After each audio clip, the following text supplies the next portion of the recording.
The following is a Hoop Ball presentation.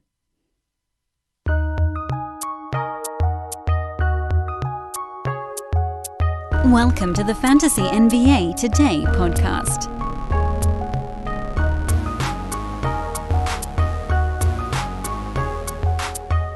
Good morning, one.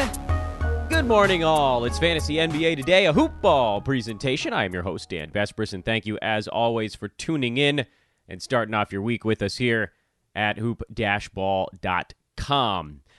We are, for those of you that haven't been listening recently, working our way through the teams, all of them, 22, that are part of this resumption of the NBA campaign, with the goal here of getting ourselves involved in an 8-game roto or points league sprint and preparing ourselves to draft for it, because at this point we're expecting that anybody in these leagues is going to be redrafting their teams. And basically what's been going on is we've been looking at most motivational angles with these ball clubs, in addition to who's there, who's not, because as we've sort of said before, and if you've been listening, you've heard this 1,000 times already, we already know what guys are going to do when they're on the floor. Our goal with this resumption is to find out how much they're going to be on the floor, meaning if they're going to be out there.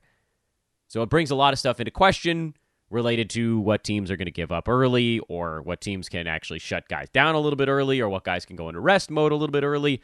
And that's what we've been working on here of late. I am Dan Vespers, at Dan Vespers on Twitter, DanBesbris. Want to remind everybody again that the Hoop Ball Facebook and Instagram pages, which had been relatively dormant for a couple of years, the great Lyle Swithenbank helped get the Facebook page back up and alive a few months back. You can catch him on a live show every Saturday, taking questions. That'll obviously be more tied into fantasy stuff when there's games going on, but right now he's just talking about all sorts of good things. That is Facebook.com/hoopballhoops. Hoopball Hoops on Facebook, and on Instagram it's hoopballofficial. So maybe we'd like to get those things in line, but for now, that's where it's at. Instagram, again, is hoopballofficial. Both of those pages have a fun little debate going on between two hypothetical all-star style rosters. Go check those out. I've been doing a little bit of a recruiting pitch. You've heard that before. We are recruiting for our sales, our gambling, and our DFS team. So hit me up if you want to be a part of any of those things. Again, that's at Dan Vespers on Twitter, or email teamhoopball@hoop-ball.com. We try to get back to you guys on the email within about a day. Twitter, I can usually get back a little bit faster than that, since I'm looking at it as just keeping tabs on news. In terms of news, there hasn't been much, honestly. Over the weekend, James Johnson, rumored to likely to opt in with the Wolves, since that team is now officially into their offseason. You're getting little bits of notes from those types of clubs. We already talked about Vince Carter last week, and then the news of this morning. I mean, we're getting little tidbits about guys that no one's heard of, like the Cavs converting a two-way contract of Dean Wade. I don't think we need to spend a whole lot of time on that on the podcast. Rather, in terms of a guy that might see the floor, I don't fully know if he will, but it sounds like J.R. Smith is about ready to become a Laker first thing this morning. So the memes are out. Expectations, at least among those that follow the Lakers closely, is that Alex Caruso is going to be picking up a lot of those minutes that would have gone to Avery Bradley, but J.R. Smith is now expected to be a Laker, and kind of an insurance policy should the need arise. Shout out to everybody that's been grinding here over the last few months. We're coming down the chute, and the last thing I'll say before we dive into a little bit of fantasy stuff is countdown time. Countdown time, baby. Because this Thursday, July the 2nd, is 4 weeks away from the NBA coming back. So you can do the math from there. 4 weeks and 3 days. We are 31 days from a basketball game that counts for something. There's less than that until you get to some scrimmage tune-up games. But listen, I know I've said I pretty much watch anything. A tune-up scrimmage basketball game is probably not something I'm going to do. Probably not. We may get baseball before that. I'm going to continue to hold my breath and cross my fingers on that one. But July, really, and we're close, man. July's 2 days away. That's the month that we've all been kind of eyeballing for weeks and weeks and weeks and weeks and weeks, trying to sort of just do whatever we can to get to that point, because March 11th is when we lost basketball, and it has been a long damn time since March 11th. How many weeks is that? I've actually lost track. Here, maybe we can even count it out on the podcast. That's fun, right? 5, 6, 7, 8 weeks to get to May even. 9, 10, 11, 12 into June. What are we at? 13, 14, 15. We're at 15 and a half weeks we've been without really major sports of any kind, effectively, and some measure of lockdown / isolation / whatever started on the 19th. Sounds like bars are closing back down. I didn't even know they had opened, which seemed, why would bars open in a pandemic? That seems like the worst idea ever. Anyway, back and forth we go. I know the news is tough these days, but you got to stay tuned to it to find out what's going on in the world and what we can even do, if anything. I'm just staying home as long as possible. You know what? I'm going to give you guys a message of hope here before we dive into the fantasy stuff. And it's on the COVID front, which I haven't talked about a ton on this podcast since pretty early on in the shutdown. I didn't feel like it was necessary to do something on it every single day. When there was news that broke, we talked about it. And certainly referencing the pandemic in the context of whether or not these major sports can actually get back and play. Yeah, we're going to talk about it, and we're going to go into some detail on it, maybe a bit more than tangentially. But in terms of a message of optimism here, there's a lot of really bad stuff going on, and a lot of places are in legitimate trouble right now. But one thing that I would note is that, in all likelihood, there is some kind of endpoint to this. And I know that this is going to sound foolishly optimistic. I'm not telling you guys that it's right around the corner. It's still many months away. By all accounts, the earliest estimate on any kind of actual vaccine would be the end of this year. Hopefully, they continue to find little treatment options. I think there's been 2 breakthroughs in treatment. There was the remdesivir stuff, and then there was the corticosteroids that they've talked about lately, which I think most hospitals were, according to Dr. Wife over here, most hospitals were probably using anyway, because that's just what you do within an autoimmune issue going on in your lungs as a result of a disease. But regardless, little things like that continue to surface. There's a lot of tests going on, a lot of trials running, so presumably we should be getting better at treating it. I guess my point here is there's so much defeatism that I think it actually lends itself to people saying, well, if we're all screwed, screw it anyway. And that's what you've seen a lot of, folks that are just gathering in groups like total boners here. We got to stay safe, people. We got to stay safe. We got to wear the masks. We got to keep our distance. Don't go to group hangouts at houses, at parks, whatever. Don't do it. This isn't forever. You don't have to make this sacrifice permanently to get to the end of the line here. And I think maybe that's part of what there's sort of like, I think it's doom fatigue, basically, where everybody's like, oh my God, if we're all screwed, then I'm just going to go get myself a damn cupcake and I'm going to go stand in line and whatever. If I see somebody, I see somebody. I don't think we have to treat it that way. So my message of hope for you guys on this podcast is also a request. Please continue to stay safe. Don't give up on this thing. Don't have fatigue on keeping yourself and your fellow humans safe. It's not forever. I don't like to do this whole the media thing because that seems to put me on a side of a coin that I don't usually agree with, but I do think that there's way too much doom and gloom, and it really crushes spirits, and it's hard to get people to do what you're asking them to when they're getting told everyone's going to die. I mean, this is really bad. Don't get me wrong. This is horrible. Everything is a disaster right now, but there is an end of the line, so try to hold it together. That's my message of hope and request here to start the show. On Friday's program, we got through the Sixers, meaning we sort of finished off the upper portion of the Eastern Conference. And so now we move into a weird new area. A weird new area of the teams that, well, in a normal year, should be fighting for a playoff spot in the Western Conference, based on kind of what they were able to do. I mean, look, the Magic were a game over 500 against the Eastern Conference. They were 6 under against the West. If you flip-flop and put that team in the Western Conference, they're down there probably with the Kings, Spurs, Suns, somewhere in that neck of the woods.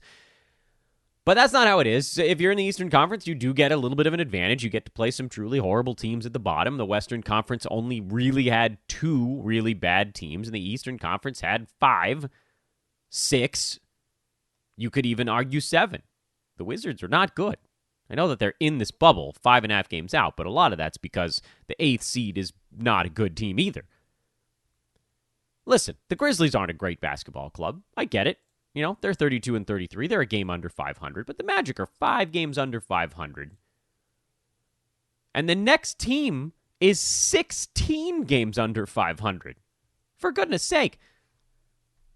I don't know how we're going to fix this. We may never fix this, so just get over it, Dan, is what you should say here. Let's talk about the Brooklyn Nets to get things rolling here on today's podcast. The Brooklyn Nets, 30-34 during the regular season, 22.5 games back of the Bucks. They were 5-5 in their final 10 to finish things up. Went 20-21 within the Eastern Conference, so they were effectively a 500 team against the other clubs around them. 12-20 on the road, 18-14 at home. You can wipe that out because we're at a neutral venue. They are without their 2 superstars going into this resumption period, which is pretty much the way they played their entire season. And so we look at them and we say, these young guys, I think, are going to want to be a part of this. Also, Wilson Chandler opted out. I think that may have even come over the weekend, so maybe that counts as recent news. I don't know. But regardless, that gives us a little bit of extra information on the Nets. Not that he was doing a ton during the regular season either, but it does open up just a touch more. Chandler played about 21 minutes a game during the 35 games he played in. So you take Kyrie Irving off the shelf, you take Wilson Chandler off the shelf, and what are you left with? Well, you've got 2 big men in DeAndre Jordan and Jarrett Allen that are going to be locked in their same typical fight, but we'll break that down in a minute. You've got Spencer Dinwiddie and Karis LeVert as sort of the young scoring types that are going to be in charge of this deal. You've got Taurean Prince, who couldn't throw a stone in the ocean this year, but should play quite a lot, especially with no Wilson Chandler. That is a guy that could have been coming for his minutes a little bit. You've got Garrett Temple, who actually played a lot of basketball this year, to the tune of a top 177 season, but he'll probably get some minutes. And then you've got Joe Harris, who's your quiet 3-point guy who really doesn't do anything else. Let's start with the big men. During the regular season, Jarrett Allen was the starter for most of the year, but it did flip-flop towards the end of the regular season when DeAndre Jordan overtook him and became the starter down the stretch.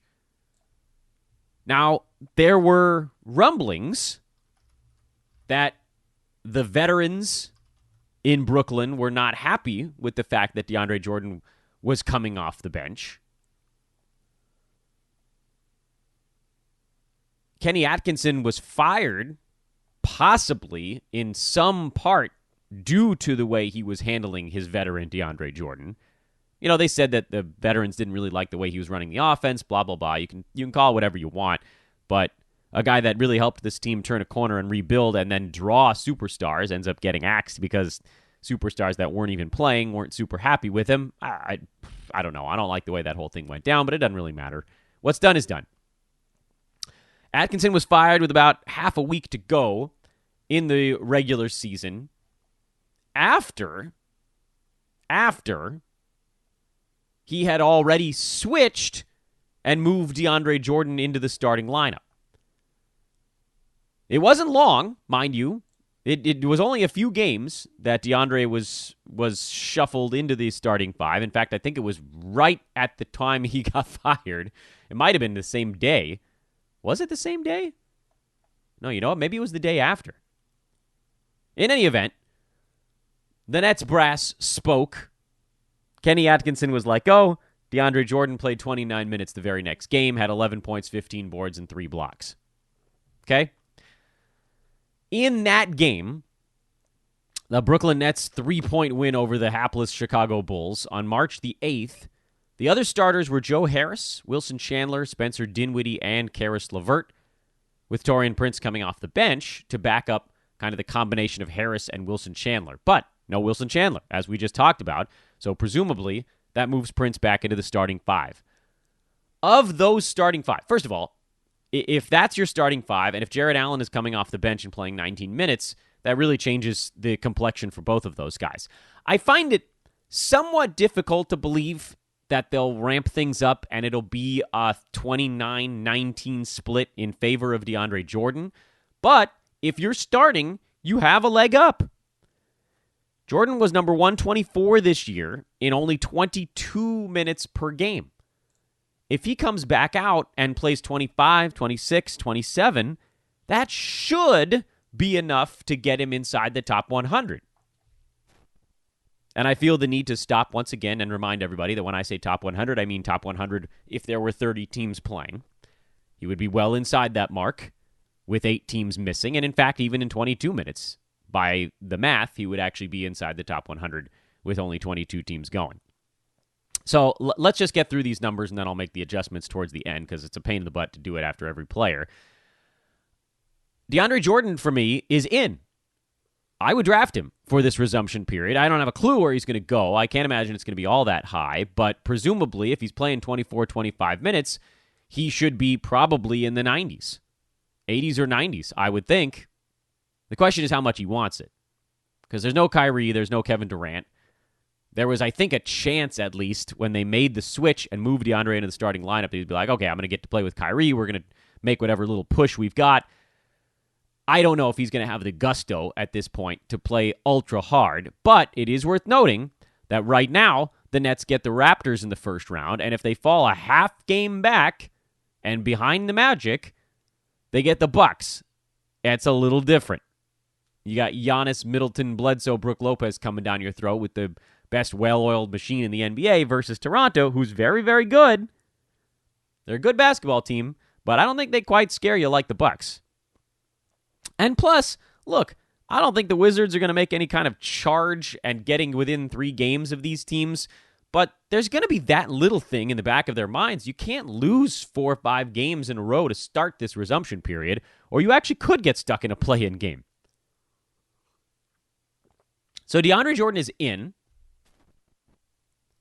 and I'm not sure that he might not be the only one. I think I'm going to amend that with one other name. And I think it's a name that I've, clobbered for a really long time, and that's Caris LeVert. Because, let's be honest, guys, he's deserved it. Caris LeVert has been terrible for a long time. Okay, terrible's not fair. It's going to draw the ire of the LeVert fan nation. He hasn't been terrible from a reality standpoint. He's been terrible from a fantasy standpoint.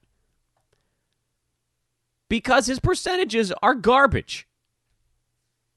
43% from the field, 71% at the free throw line for a guard. That's just not going to get it done for a guard who's not even taking 3-pointers. He took a few more this year. Got up to 1.8 at a better clip. But if you're going to be a bad field goal percent guy, you better be knocking down 3 balls. Those things have to counterbalance each other. And he wasn't. This year, at least, he counterbalanced the awful field goal percent, which, by the way, is 41.5 this season, with almost 2 3-pointers a game. What I like about Caris LeVert, forget for a minute that here on this podcast for 3.5 years, we've told you guys, please stop buying in on this nonsense. And we've saved you a wasted roster spot for 3.5 years. Now is the time to pounce. Because I don't listen, the NBA's been gone for a long time now. I don't know how many people are going to remember the last 2 weeks that LeVert put together prior to the shutdown. Because for the entire season, he was number 182 in 30 minutes a game. He averaged 18 points, 4 boards, 4 assists, bad percentages on one steal. But the last 2 weeks of the regular season, Caris LeVert was good. Like real good. Like top 40 good. He averaged 24 points, 5 boards, 5.5 assists, 1.6 steals. Percentages were still not good, but they were a tiny bit better. 43 from the field, 74 at the free throw line. Turnovers he kept in check, and he had almost 3 3-pointers a game. listen, I don't know that anyone else on this team is really going to be taking that usage away from him. Spencer Dinwiddie is the other guy you'd look and say, okay, he's going to demand the basketball sometimes. But when only those two guys are trying to do stuff, and they've moved Chuck Artist, Taurean Prince to the bench, LeVert's going to take a ton of shots. A ton. And even if the percentages are horrible, which they could be, to me, he's in a position here where the usage should be so extraordinarily high that he can overcome the deficits. I don't know if that same thing can be said for Spencer Dinwiddie, even though he might actually draw more attention on Resumption draft day because he's going to be the guy that gets assists on this team. He averaged 8 assists a game over their last couple of months, and for the season, Dinwiddie was actually at 7 assists. So he's going to get them. But his field goal percent is even worse. Notable black hole at the field goal percent spot. He can score, he can get assists, and he can get you some three-pointers, but he will anchor you in other stuff. And I'm not talking about the last guy on the team. In a bowling team, you got the anchor. I'm talking about, like, dropping an anchor and sinking you to the bottom. It's really more like a busted ship than anything else. Get my metaphors right here. So I'm not really in on the Spencer Dinwiddie thing. He finished at number 155, despite having the reins at point guard for almost the entire season.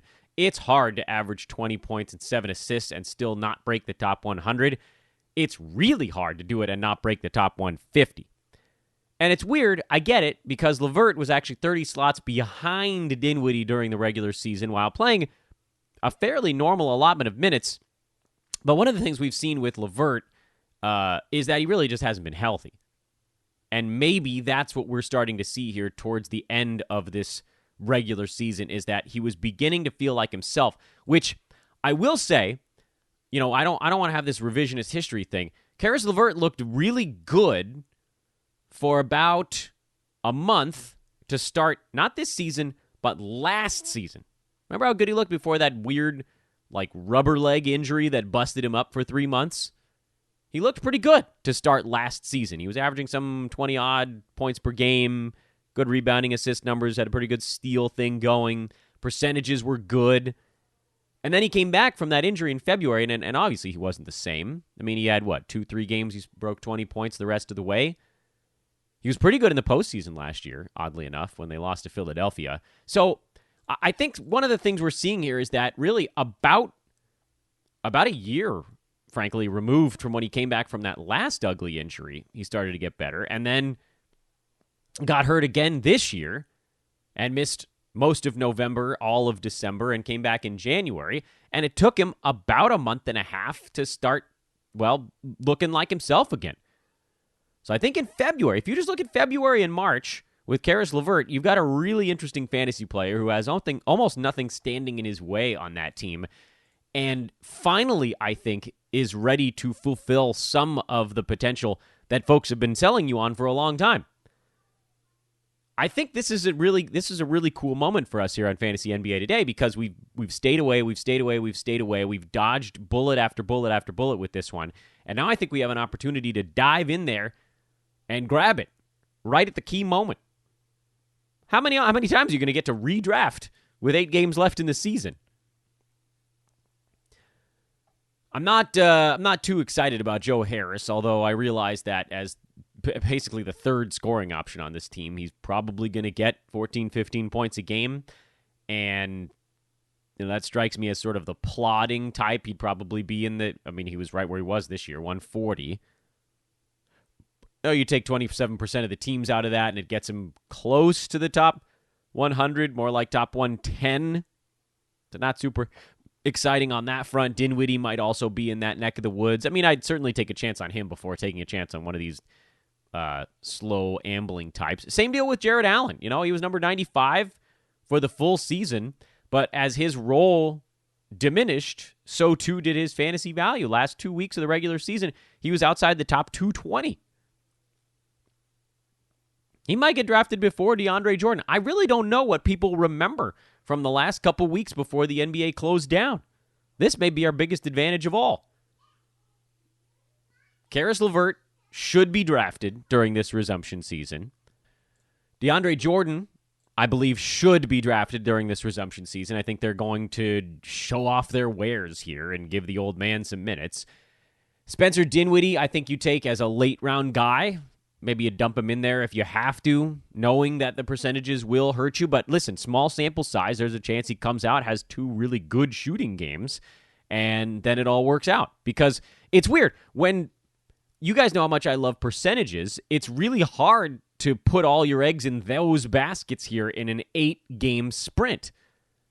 Good shooters could have a bad 2 weeks. Bad shooters could have a good 2 weeks. It doesn't have the length of the year to even out the way the law of large numbers will allow it to do so during an entire regular season. So someone like a Spencer Dinwiddie, who normally we're pretty against on this podcast, you give him a little bit more of a look. So I think we'll put him on the list of guys that should be drafted as well. And then you can just hope for a better shooting stretch. Otherwise, I don't think I'm in. I don't think Garrett Temple, I know if he happens to have a good 2 weeks, he could play enough to be worthwhile, but we see him flitter in and out of being fantasy relevant. Joe Harris is not exciting enough. And then Jarrett Allen, who seemingly was going to be the guy, he's probably on his way out. What's the point of having him tucked behind DeAndre Jordan the next 3 years? I had a lot to say on Brooklyn, as you guys probably just noticed. The other team right on the bubble in the Eastern Conference is the Orlando Magic. And there's only one team in the East that's actually getting in that's not already in the playoffs, and that's the Washington Wizards. So let's see if we can knock both of those out and finish up our league tour de force here today. Turn things over to what I hope will be a mailbag show tomorrow. Hey, before we talk about the Orlando Magic, I want to remind you guys that this podcast is brought to you by our buddies over at manscaped.com. Don't tune me out. Please don't tune me out. Please don't fast forward right now. As I've mentioned before, this is a huge, colossal, monumental deal for us here at Hoopball, and frankly, for the podcast network of Hoopball, if you want to pare it down. Because we've worked with the good folks over at mybookie.ag in the past, and that was a great partnership.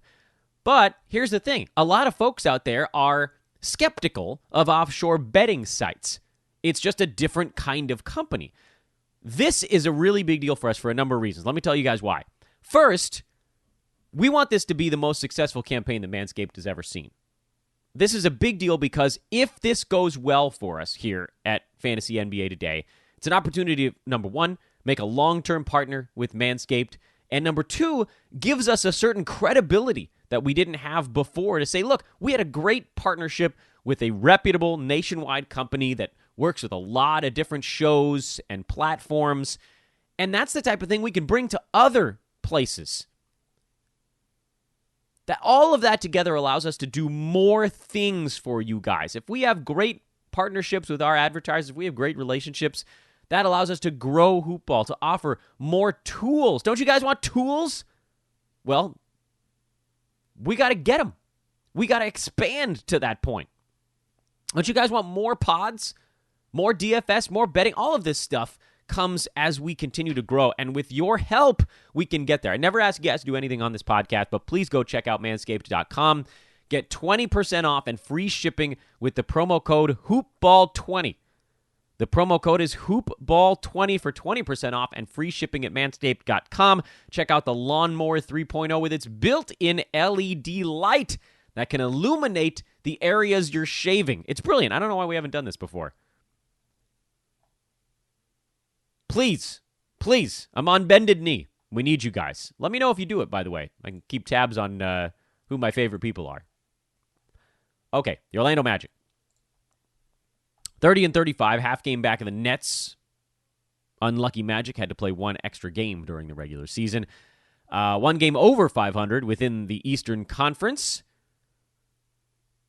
Not great at home, not all that great on the road. 6-4 in their last 10. Badly missing Jonathan Isaac, who is traveling with the team, but we haven't heard anything on whether or not he's actually going to play. So I think for our purposes, we're going to assume he's not. Because you certainly can't spend the type of price that it would take to get that dude if he was actually just going to end up sitting things out. What I like to do with teams like this, where you don't know about one particular piece, is you want to look and see what they were doing right before the shutdown. And for the Magic, things didn't change all that much over the last little bit. There was an injury to DJ Augustine that opened things up in the backcourt, and oddly enough, it wasn't really Markelle Fultz that power boosted his fantasy game. It was more Aaron Gordon and Terrence Ross that took big steps forward. Over the final 20 games prior to the shutdown, which takes you back to January, Nick Vucevic was his usual plodding self, 20 points, 10, 11 boards, 4 assists, about a steal, about a block, about a three-pointer. Decent percentages, just does a lot of good things. Easy. He was number 23 over that stretch. He's always going to be right around the top 20. If he has an okay season, he got as high as right near the turn last year on a really good season. He's a very safe, useful fantasy pick. If you want to take him mid-second round, I see no problem with that at all. The next highest-ranked player on the team during the regular season was Evan Fournier, who finished at number 68 and was actually just, frankly, consistent and good all year long. Over their last 20 games, he was number 70. For the season, he was 68. I mean, you got exactly what you were getting. His percentages were better this year. He took about 14 shots a game, averaged 19 points, 2.5 threes, 3 assists, a steal. I don't see any reason why that should change substantially here, but you just wipe out 27% of the other teams, and you get something of what he might look like. What was that? About top 50-ish if you take out 8 teams worth of players in front of him. He goes from 68 to 50. I doubt Evan Fournier is getting drafted near 50 during the resumption campaign. He could be a very safe pick in the probably late 6th, early 7th round. Why not, right? So let's talk about the guys where there's a little bit more of a question mark hanging over their heads. First, Markelle Fultz, who played in 64 games this year, and by all accounts, from a personal standpoint, this was a really big win for Fultz this year. He made it through the season healthy. He averaged 12 points, 5 assists, 1.3 steals, 47% from the field. Not good at the foul line, not surprisingly there, given we've seen the weird mental hitch at the free throw line. Doesn't shoot the three-pointer, so that's always going to hold him back. I called him Elfrid Payton light during the regular season, and I see no reason why that wouldn't be the case here going forward. It doesn't really matter who starts on this team between Fultz and Augustine. Neither one of them is going to be a fantasy player. Sorry, guys need to be out for any of those two guys to make headway. So no. Great work this year, Markelle Fultz. Really nice story. I think we can all root for it, but he's not a fantasy asset yet. Terrence Ross finished the regular season at number 103 somehow after having some really bad weeks and some really good ones. He is the epitome. He's like new CJ Miles out there, just blazing hot for 5 games and then completely vanishes for the next 5. And you can try to get cute and see if you can catch lightning in a bottle with Ross and get him in your lineup on the games when he's hot. It's hard, man. He's got to be a set it and forget it kind of dude, and you just have to hope that you don't accidentally leave him on the bench for one of the games where he's playing well. Ross actually went into the break playing arguably his best basketball of the season. He was on a stretch of hitting 4, 4, 8, 2, 4, and 5 3-pointers. Actually a 7 if you go back one game farther. His last 7 basketball games.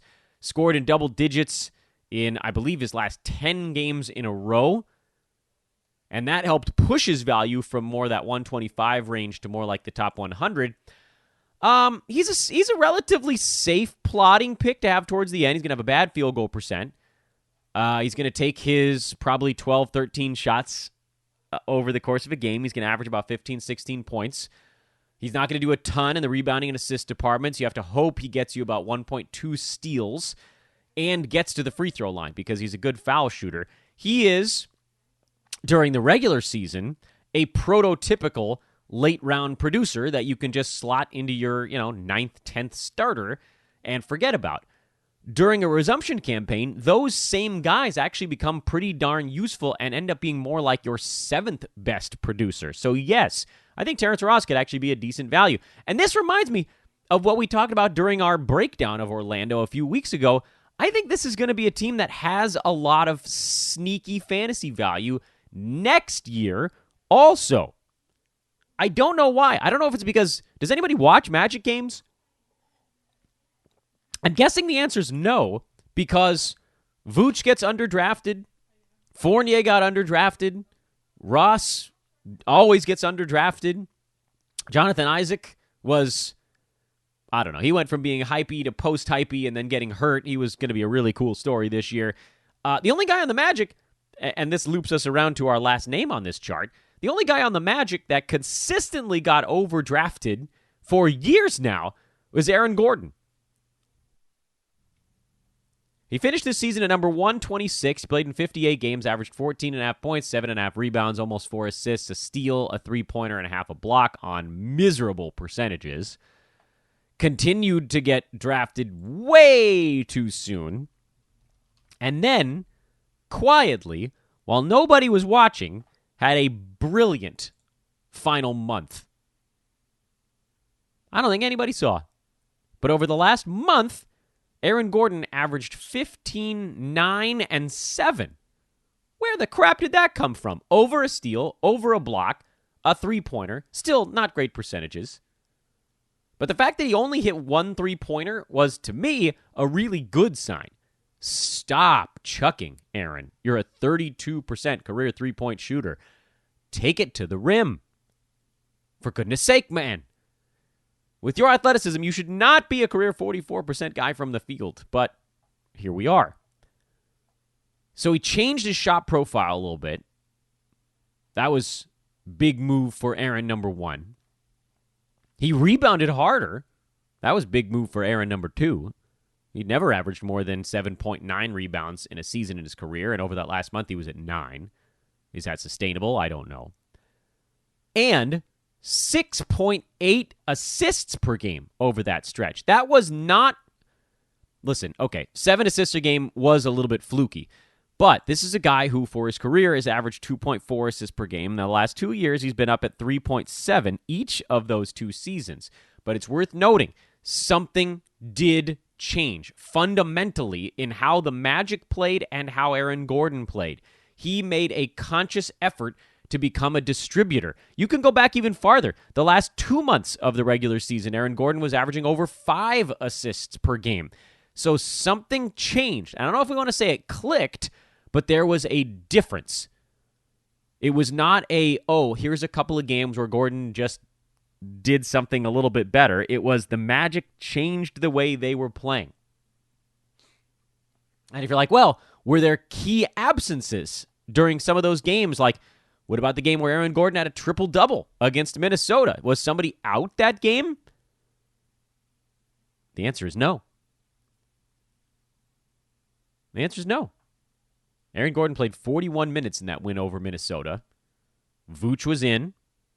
Fournier was in. Ross was in. Jonathan Isaac's been out for half a year, so can't call that the change. Vooch had 27, 10, and 5. He did his normal stuff. Fultz had 7 assists. I know Minnesota's a horrible defensive team, so yeah, everybody had a little bit of inflated stuff.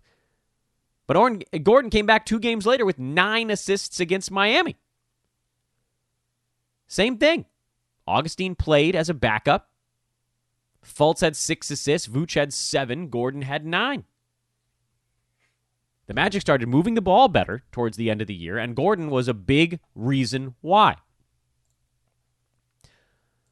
This takes us to the question on Aaron Gordon. This takes us to the question. Because for so long now, we've seen him get overdrafted. He was taken in the 60s in some of the drafts I've been a part of. The 60s, guys. This is Aaron Gordon we're talking about here. His ADP was right around 60. So what are the people who ended up with him going to think about him? He finished at 83. Finished at 83 of those last 2 months. For the season, he was at 126. So if you drafted him, the question is, what kind of taste did he leave in those people's mouths? Are they going to look back and see 126? I'm thinking the only people that really noticed the change were the people that got stuck with him, who were like, yes, it finally worked. Well, yeah, I mean, it worked for a month and a half. He still didn't break the top 125 for the entire season. So if you drafted him, I wouldn't be celebrating. But you also put yourself in a unique spot as one of the few non-insane diehards that probably saw Aaron Gordon getting better. Most of the fantasy landscape, most of the basketball landscape, wasn't watching Magic games in February and the beginning of March. But we were. And so for that reason, I don't know where he's going to go. What I do know is that he was a top 35 guy over the last month that teams were playing from early February to early March. And he was inside the top 85 for the final 2 months. If he's still getting drafted at 60, you wipe out a lot of the potential upside there. But we're going to have to wait and see a little bit on this one because I like what I was seeing. And I think this may be the first time in the history of Fantasy NBA today that we now switch over and we're on the side of trying to get Aaron Gordon. Go figure. Let's talk about the Wiz. I'm the Wiz, and nobody beats me. 24-40. This team is in the bubble. Yeesh. All right, well, we know about Beal. We know that he will find a way to play, even when he shouldn't. We also know that things are a little bit weird right now. Between social activism, COVID, and a Wizards team that has almost no business being in the bubble, sometimes cooler heads will prevail. And I say that because as much as I love Bradley Beal, and as much as I preached early this season, remember when he was taking some games off pretty early in the year and everybody was like, bail out! And I was like, nah, don't bail out. Don't bail out. I think this could still turn. He was really more of a buy than anything else. And sure enough, he played a ton of minutes, and he scored like crazy. And after a relatively slow start to the season over the last 3 months this year, he was inside the top 6 in fantasy. He finished at 31, 4, and 6 with 3 threes, 1.3 steals. Percentage was a little bit down. Blocks were a little bit down. But listen, he didn't have any help this year. On kind of a fun Wizards team, frankly. But, and a big but, might I add, even at the end of last year, when Beal was still insisting on playing in meaningless games, his minutes got shaved in half. And I think that's the one thing we should keep an eye on here. Last season, when the Wizards were officially mathematically eliminated, Beal's minutes dropped from about 36 per game, and then he played 22, 30, 24, and 16 the last 4 games last year. And I think that's probably what you see here, because Wizards are in all likelihood going to get eliminated within the first half of this resumption campaign. I don't think they're just going to stop trotting Beal out there. I think they're going to try to, and he's probably going to say, nah, let me play part of this game. I'm here. I'm stuck. It's not like I can just go home now, can I? I guess they could just let him leave. I'm stuck here. Whatever. It's one more week. Let me play a little. But I don't think I can tell you to draft him. It's too hard. What if he doesn't? What if he leaves? Davis Bertans isn't coming. And so the top 2 Wizards in fantasy are either A, not there in the case of Davis, or B, basically the lone veteran on the team that should stop playing partway through. So let's say you don't draft Beal or Bertans. Who the hell is left on this team? Well, you're looking at Thomas Bryant, who finished just outside the top 100 despite a brutal injury-plagued regular season. Rui Hachimura, who finished at 136. Troy Brown Jr. at 146. The combo point guard situation towards the end of the year of Shabazz Napier and Ish Smith. Mo Wagner, who couldn't buy a minute and then missed half the season with a nebulous injury that nobody knew anything about. What are we doing with these guys? Well, I think you have to take a chance on Thomas Bryant here because if this team goes into full shutdown mode, he has a chance to just take a bunch of shots. Who's left, man? Beal took 23 shots a game for the Wizards this year. Bertans took 11.5. Rui was the 3rd highest at 11. Those are the only 3 guys that even got into double digits. Ish Smith was at 9 and change. Troy Brown was at 8. Thomas Bryant was at 8. Yeesh. So let's look at the end of the year, because there were trade deadline things happening with this team. What were they doing right at the tail end? Well, Shabazz Napier was able to put up some fantasy value as the sometimes backup, sometimes starting point guard with the Wiz. He should probably get a look. Hachimura was around 120 over that stretch. He should probably get a look as well. Ish Smith, his fantasy game, it just doesn't translate. So wipe out all the names we're not interested in. By the way, Bradley Beal was the best player in fantasy over the last, I think, 3 weeks of the regular season. So, even if he skips 2 or 3 games here or plays half of them, if he falls to the end of the first round, I guess you could give a look. I still think I'd rather pass. There are too many teams that are close enough to play, right? Like if you get a guy, I'd rather take the guy who's going to be, number 12 and is going to play all 8 games than the guy who's number 2 or 3 and is only going to play 4. If they were closer, if it was like 6 games versus 7 or 7 versus 8 or something like that, but like Beal really might only play 4 games. They shouldn't let him play more than that. They might. You might get lucky if you take him, but if you don't, you're cooked. That's your chance right there. It's what we always say. Early picks can lose you a fantasy league, but they very rarely can win it for you. You just want to stay in the game with your early picks. So Thomas Bryant, Rui Hachimura, and Shabazz Napier are your 3 wizards that I think you're eyeballing at this point. I see no reason why Rui wouldn't just take a ton of shots. Like, he should get to do stuff. He'll probably do things in the flow of the offense, at least at the beginning, but as they start to shut bodies down, he's going to get a whole bunch of shots. He's got good percentages, which is kind of his claim to fame, points, rebounds, and percentages. You can't expect a whole lot else. But I think he should get drafted for this resumption. Chance for him to make a little bit of noise here, have some fun, especially after they turn everybody loose. Thomas Bryant, a little bit more risky because he was injured this regular season and they may not want to push him as hard.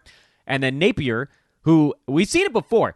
It takes a lot. Everybody's got to get out of his way. But if everybody gets out of his way, Shabazz Napier will finally take the reins at some point. Let's do a little game log breakdown. You guys know I love a good game log breakdown. It happened a little bit, actually, even with Washington. Remember those last couple of games, Napier got the start and played 38 minutes with Ish Smith out. And he got that actually alongside Bradley Beal. So it didn't take quite as much for him to kind of cut loose on this ball club. He had 27 points in the previous game, also alongside Beal and also with Ish Smith on the shelf. Now, we don't know what Ish's status is. It seems like he's probably going to be playing here, which is why I say you really need to get people out of Napier's way. But look through the game log and look at the games where he got to 30 minutes. Those are the ones I want us eyeballing here. Because if they do pull the plug on Beal, Napier will easily, we're talking about Napier here, will easily get to 30 minutes in those games. And when he gets to 30 minutes, he tends to settle in and start doing things. Now, his field goal percent is going to be a wreck. He's 41% this year, and he's sort of a little dude who's not. He gets to the free throw line. He's not terrible in that regard, but 40% for his career, that will hurt you. But look, he's never really had the opportunity to post a 30-minute season, which is why when you extrapolate, when you pull those numbers out, he's a high steals guy. He's going to get you some assists. I wouldn't call them a boatload, but, maybe 6 if he's playing 30 minutes, 5 or 6. Big steals, some assists. He's going to score because there are other folks around. And so I think he's a guy that we should target. Forget a guy that even lets him fall a little bit. I think Shabazz Napier is a potential target for this part of the season. There's a chance he might even be useful before they start to shut down people, although I wouldn't guarantee that because, again, I think you imagine at the beginning of this resumption, at least, he'll be splitting some of his minutes with Ish, even if Shabazz is getting the start and he's at, 26, 27. It's close to enough. I mean, he's fantasy relevant in that amount of time. But, boy, if Beal's done after 3 or 4 games, then it's go time. And so Napier's a guy I think that could slide under the radar just a little bit here that we're going to want to be targeting. And that's it, guys. That's it. That's all 22 teams that are headed back into the bubble. 31 days and counting. 31 days and counting. Oh, boy. Let's do a mailbag show. Hopefully tomorrow. Oh, by the way, Jordan Bell agreed to a 2-year deal with the Cavs while we were finishing up the podcast right now. And who cares? We'll talk about that in November, maybe. But also maybe not. I am at Dan Besbris, manscaped.com. Please go get something with Hoopball20 as your promo code. 20% off free shipping. Make that a winner for us. We need you. Rate and review the pod as well if you haven't already. If you have, do it on your buddy's phone, even though you can't see anybody right now. So, maybe your mom or your grandma moved in. Do it on their phone. Thank you, everybody. Enjoy your Monday. We'll talk to you tomorrow.